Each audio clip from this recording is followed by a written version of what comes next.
(2020년 11월 23일) 월요일, 큐티 생명의 삶. 오늘의 본문 다니엘 4장 1절부터 18절까지 말씀입니다. 느부갓네살 왕은 천하에 거주하는 모든 백성들과 나라들과 각 언어를 말하는 자들에게 조서를 내리노라. 원하노니 너희에게 큰 평강이 있을지어다. 지극히 높으신 하나님이 내게 행하신 이적과 놀라운 일을 내가 알게 하기를 즐겨하노라. 참으로 크도다 그의 이적이여, 참으로 능하도다 그의 놀라운 일이여. 그의 나라는 영원한 나라요, 그의 통치는 대대에 이르리로다. 나 느부갓네살이 내 집에 편히 있으며 내 궁에서 평강할 때에 한 꿈을 꾸고 그로 말미암아 두려워하였으니 곧 내 침상에서 생각하는 것과 머릿속으로 받은 환상으로 말미암아 번민하였었노라. 이러므로 내가 명령을 내려 바벨론의 모든 지혜자들을 내 앞으로 불러다가 그 꿈의 해석을 내게 알게 하라 하였더라. 그때에 박수와 술객과 갈대아 술사와 점쟁이가 들어왔으므로 내가 그 꿈을 그들에게 말하였으나 그들이 그 해석을 내게 알려주지 못하였느니라. 그 후에 다니엘이 내 앞에 들어왔으니 그는 내 신의 이름을 따라 벨드사살이라 이름한 자요, 그의 안에는 거룩한 신들의 영이 있는 자라. 내가 그에게 꿈을 말하여 이르되, 박수장 벨드사살아, 내 안에는 거룩한 신들의 영이 있은즉 어떤 은밀한 것이라도 내게는 어려울 것이 없는 줄을 내가 아노니 내 꿈에 본 환상의 해석을 내게 말하라. 내가 침상에서 나의 머릿속으로 받은 환상이 이러하니라. 내가 본즉 땅의 중앙에 한 나무가 있는 것을 보았는데 높이가 높더니 그 나무가 자라서 견고하여지고 그 높이는 하늘에 닿았으니 그 모양이 땅끝에서도 보이겠고 그 잎사귀는 아름답고 그 열매는 많아서 만민의 먹을 것이 될 만하고 짐승들이 그 그늘에 있으며 공중에 나는 새는 그 가지에 깃들이고 육체를 가진 모든 것이 거기에서 먹을 것을 얻더라. 내가 침상에서 머릿속으로 받은 환상 가운데에 또 본즉 한 순찰자, 한 거룩한 자가 하늘에서 내려왔는데 그가 소리질러 이처럼 이르기를, 그 나무를 베고 그 가지를 자르고 그 잎사귀를 떨고 그 열매를 해치고 짐승들을 그 아래에서 떠나게 하고 새들을 그 가지에서 쫓아내라. 그러나 그 뿌리에 그루터기를 땅에 남겨두고 쇠와 놋줄로 동이고 그것을 들풀 가운데에 두어라. 그것이 하늘 이슬에 젖고 땅의 풀 가운데에서 짐승과 더불어 제 몫을 얻으리라.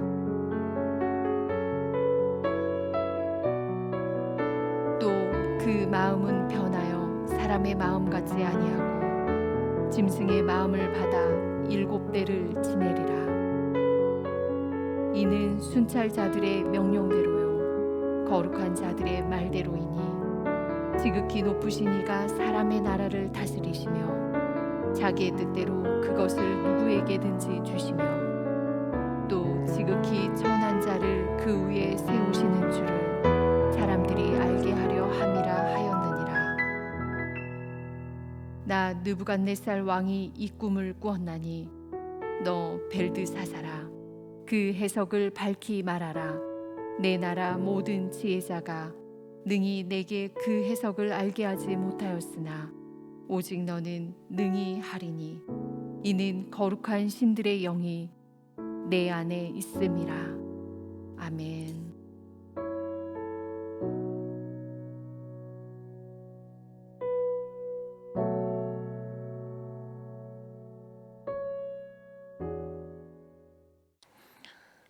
이라크의 사담 후세인 대통령은 바벨론의 영광의 재현을 부르짖으면서 낙후된 국가였던 이라크를 아랍 산유국 가운데 손꼽히는 강국, 특히 군사 강국으로 성장시켰던 사람입니다.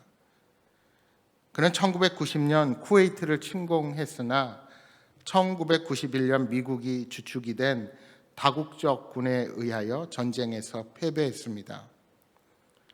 그 이후에 유엔의 규제 조치 속에서도 무기 사찰을 거부하고 핵시설과 화학무기 등의 군비 확장을 지속하였습니다.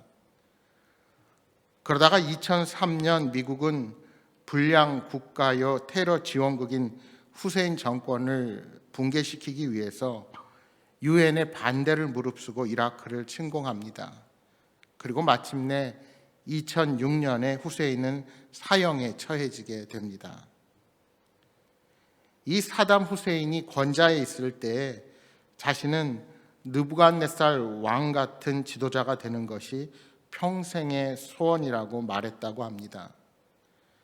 그래서 중동 사막의 옛 도성 바벨론을 재건하고 자국민에게는 자신을 현대의 느부갓네살로 부각시키려고 많은 동상과 초상화를 걸었습니다.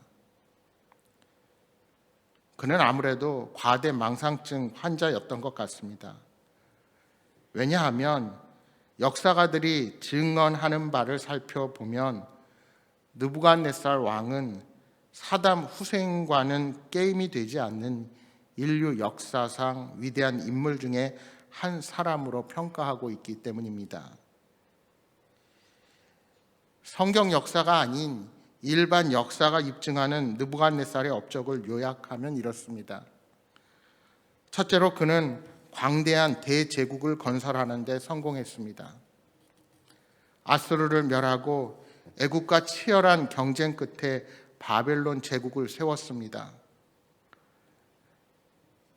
둘째로 그는 역사가들이 신바벨로니아 문명이라고 일컫는 찬란한 문화를 꽃피우는 데 성공했습니다. 우리가 다니엘서 3장에서 본 대로 수많은 악기를 발명하여 음악과 미술과 건축 등의 고급 예술을 후원했던 사람입니다. 셋째로 현대 미국처럼 다민족을 융합하여 높은 수준의 교육을 시키고 다니엘서 1장에 언급하는 것처럼 선진 행정을 펴는 데 성공했습니다.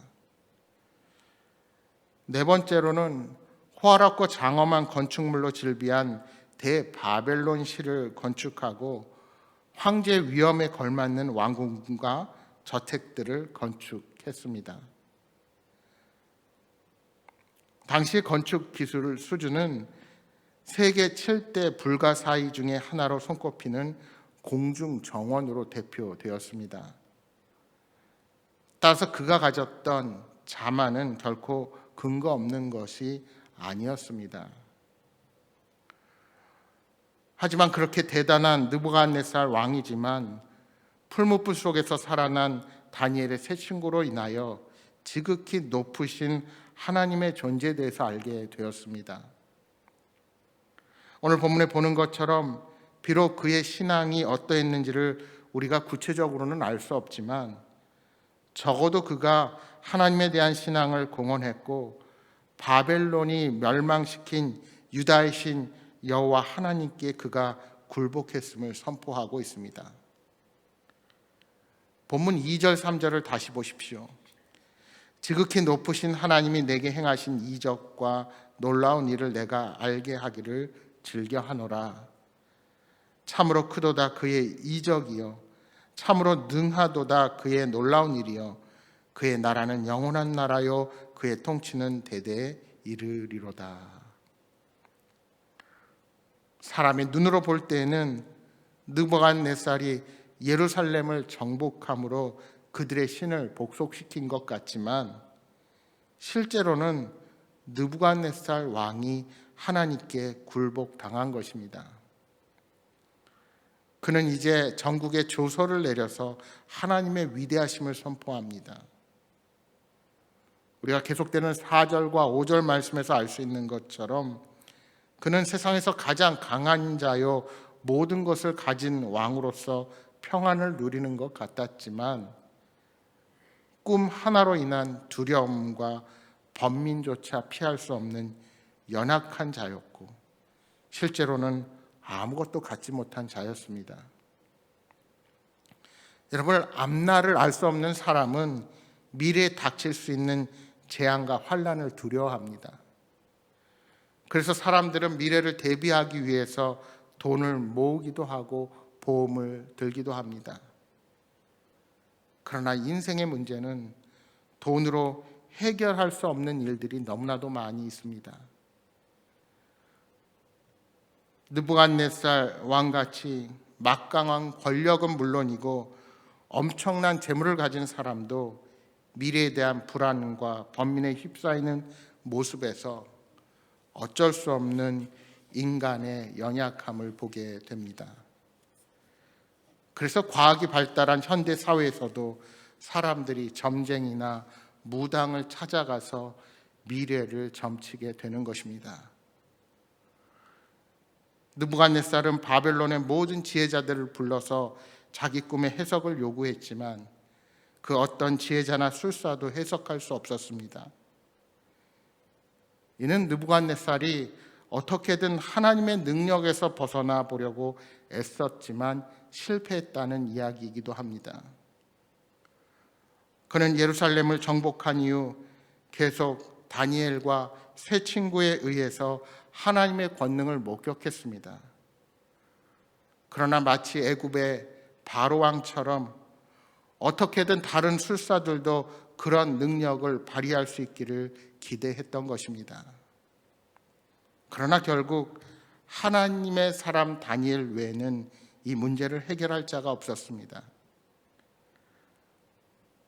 느부갓네살은 다니엘의 이름을 벨드사살로 바꾸고 그를 거룩한 신들의 영이 있는 자라고 부르면서 의도적으로 하나님을 인정하지 않고 언급하려고 하지 않았지만 결국은 그에게 꿈의 해석을 의뢰할 수밖에 없었습니다. 이처럼 아무리 하나님의 권능을 부인하고 하나님 외에 다른 길을 찾으려고 애써도 결코 하나님의 손을 벗어날 수는 없습니다. 이 느부갓네살 왕의 두 번째 꿈은 느부갓네살이 하나님 앞에서 완전히 굴복하고 그의 왕권과 존엄 자체가 하나님의 은혜임을 고백하는 계기가 되었습니다. 그런데 이 꿈을 살펴보면 요셉이 해석한 바로의 꿈과 유사하다 할 수 있습니다. 바로의 꿈이나 느부갓네살의 꿈은 모두 현재 누리고 있는 풍요와 번성함이 곧 사라질 것을 경고하는 꿈입니다. 땅의 중앙에 서 있는 거대하고 울창한 나무가 땅의 모든 생물에게 먹을 것을 공급하고 있음에도 불구하고 한 거룩한 순찰자가 나타나 그 나무를 베어 구루터기만 남기고 모든 짐승을 내쫓습니다. 그리고 구루터기를 쇠와 노줄로 묶고 들짐승과 거하게 하며 짐승의 마음으로 7대를 지내게 하는 것은 사실 모든 풍요와 지혜가 사라짐을 보여줍니다. 느부갓네살은 다니엘에게 꿈 해석을 요청하고 있지만 그가 꿈에 들은 말 자체가 꿈의 의미를 분명하게 제시하고 있습니다. 그가 바벨론의 왕이 된 것도 하나님이 허락하셨기에 가능한 것이며 하나님께서 원하신다면 언제라도 왕권을 빼앗을 수 있음을 이 꿈이 말해주고 있는 것입니다. 여러분, 우리가 살아가는 세상도 마찬가지입니다. 모든 권력과 지위와 재물은 모두 하나님께서 주신 것입니다. 언제라도 하나님께서 빼앗을 수 있는 것에 불과하다는 사실입니다. 그러므로 우리는 세상을 부러워하거나 사람들의 주장을 따를 것이 아니라 그 모든 것을 주신 하나님을 섬겨야 합니다. 세상의 권력이 교회보다 훨씬 더 크고 세상의 가치관이 성경의 가치관보다 훨씬 더 강하게 느껴지곤 합니다. 하지만 우리는 세상을 주관하시고 다스리시는 하나님을 바라볼 수 있어야 합니다. 사랑하는 여러분, 세상의 모두가 인정하는 강한 권력자였던 느부갓네살도 하나님의 권능 앞에 꼼짝 못했다는 사실을 기억하십시오. 오늘도 그 주님께서 우리를 지키심으로 그 무엇도 두려워하지 말고 하나님의 백성으로 살아가시기 바랍니다. 인생의 모든 불안과 두려움을 해결하시고 우리에게 참 안식과 평강을 누리게 하시는 우리 하나님과 동행하시는 복된 하루가 되시기를 주님의 이름으로 축복합니다. 오늘 주신 말씀 기억하면서 함께 기도하겠습니다. 주님, 인생의 모든 염려와 두려움을 주님께 맡기고 온전히 주님만을 의지하며 살아가게 하여 주옵소서. 아무리 힘들고 어려운 상황 속에서 우리가 살아갈지라도 세상의 가치관에 현혹되지 아니하고 온전히 이 땅을 통치하시는 하나님을 바라보게 하여 주옵소서 하고 기도하시기 바랍니다.